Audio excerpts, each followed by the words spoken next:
Hello guys, I'm here for another review. Today I'm going to do a special review about records, horror records. Okay, I'll start the story. Back as a kid, I fell in love with the Johnson Smith. You send away for your 7-foot ghost and you get a free horror record. And then it was actually, you pay 95 cents for each one. As time, I think 1970 came around, they upped the charge where you couldn't get the free record anymore. It would come, you had to pay 95 cents a piece. So anyway, having said that, I'm going to tell you the story about the records. When I was a kid and I saw that, I wanted to order the Johnson Smith Ghost, but I ordered the Honor House because the Honor House had intrigued more, and it somehow it gave me more of an imagination where my imagination went more wild with the lack of graphics in the Honor House. And I ordered that ghost instead of the ghost from the Johnson Smith, which actually told you kind of what it was. It said white shroud and balloon, inflatable head. I liked the Honor House because for some reason my mentality was more, I don't know, it was going to be better. I was going to obey my commands and all that stuff. Having watched, at the time, Abbott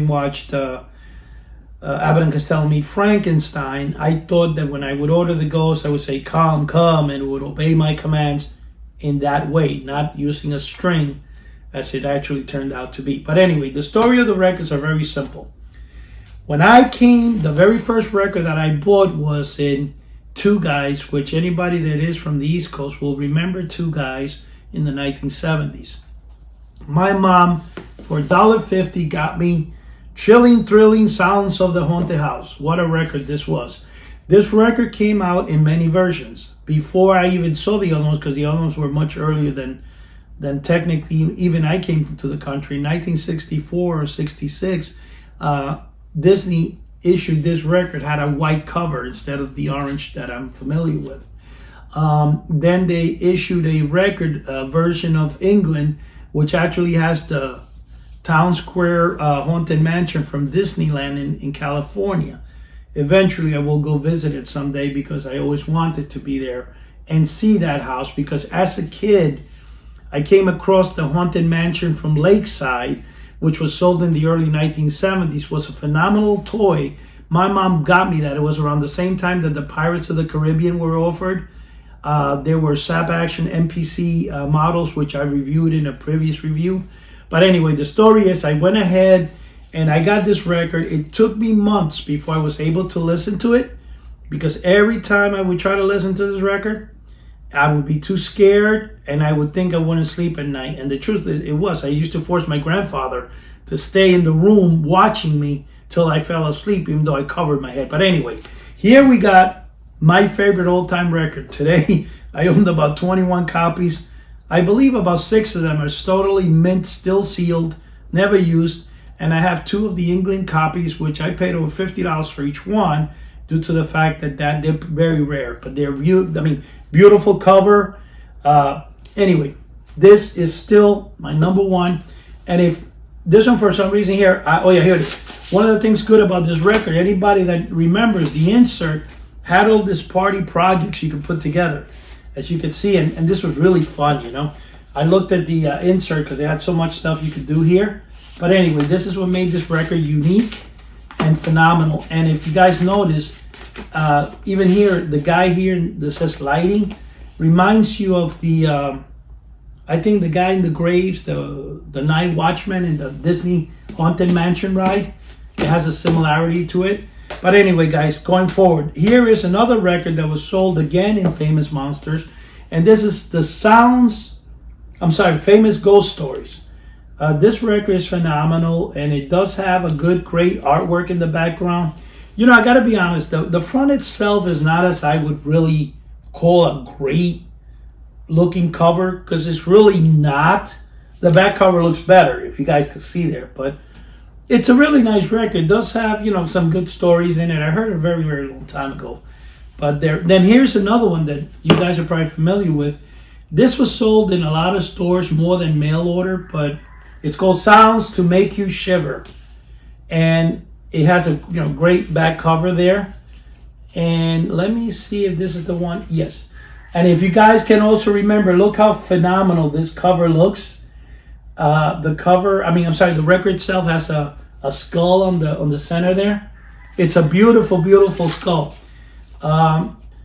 Guys, it's kind of funny to say this, but I guess there's a rooster around the area here that's mistaken. It's like 1 o'clock in the afternoon, and I am in Florida doing these reviews.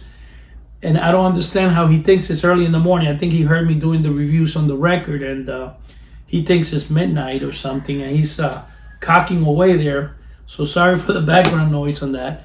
And here, guys, you have for the first time, I'm sure you guys have seen Famous Monsters. The sound, it says Famous Monsters Speak. Now, pretty soon you guys are going to have a roasted rooster if he keeps cocking at 1 o'clock in the afternoon. But anyway, I find that kind of funny that's happening while my review is going on. But this is the Famous Monsters of Filmland.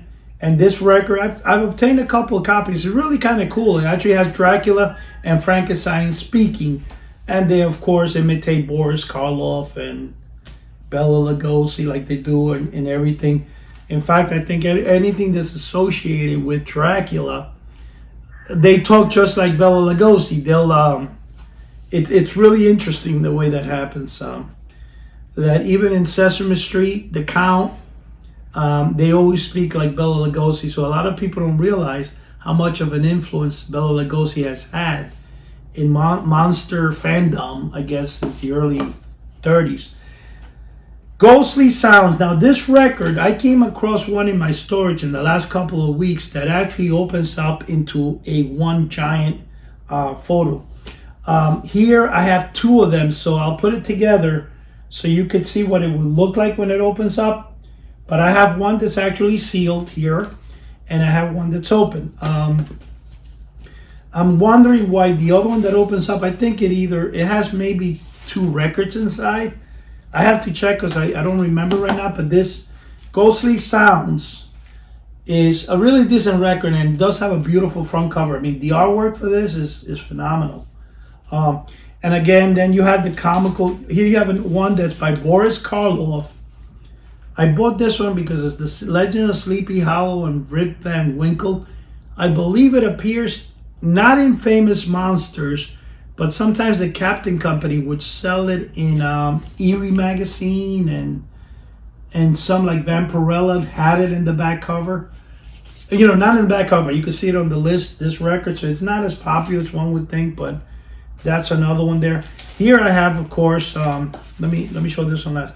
I have one that's called House of Terror. We Dare You Spend a Night at the House. Now this one here is kind of like a comic book, and then it has 2 records inside that have different stories. Like the one record says the story of Dracula, Frankenstein, and the Wolfman. And it's 2 sides. It tells a story in both sides. It's a beautiful cover. I mean, the cover, it actually reminds me of all the, House of Terror, The Tomb of Dracula, all those comic books and magazines of the early 70s and late 60s, which they're phenomenal. I love them. Here you have another one, which again was sold in many stores. I think I got this one originally in 2 guys as well. It's called Monster Mash Sounds of Terror. This records, along with about another 30 or 40 that I have, altogether I have over 120 records, but they're different covers. I do have ones that are very famous, which are the Frankenstein's Hand. It shows like a Frankenstein has 6 fingers. They came in 4 parts and they were sold, I believe, in Famous Monsters. This one called Nightmare. It's like a 4-part record thing. They're 4 different records. I actually have those 4 records. I don't have them with me here, but they go for a lot of money, those 4. I do have them in my storage. Now here is a comical one. Now this one is Casper and the Haunted House Tales. I always, in fact, anything that I associate with haunted houses somehow brings me back to Casper and Spooky. They were my favorite comic books, and I read them all the time. In fact, my love for mail orders started with Casper and Richie Rich and Spooky. I I've read them for years. So anyway, guys, here's another great review. Till next time, thank you. All you cool ghouls and friendly fiends to the House of the Unusual. Join the maestro of mail order mysteries, Eddie Guevara, and Joe Pavlasky from Crypt of Classics as they take you on a journey of magic, mystery, and vintage pop culture. With them is world-renowned horror magician Chuck Caputo and his exclusive line of horror magic kits, only available here. Join in the weekly podcast and hear from industry-leading guests and collectors alike. Subscribe to the YouTube channel for amazing videos. If that weren't enough, visit houseoftheunusual.com and connect on the free forum.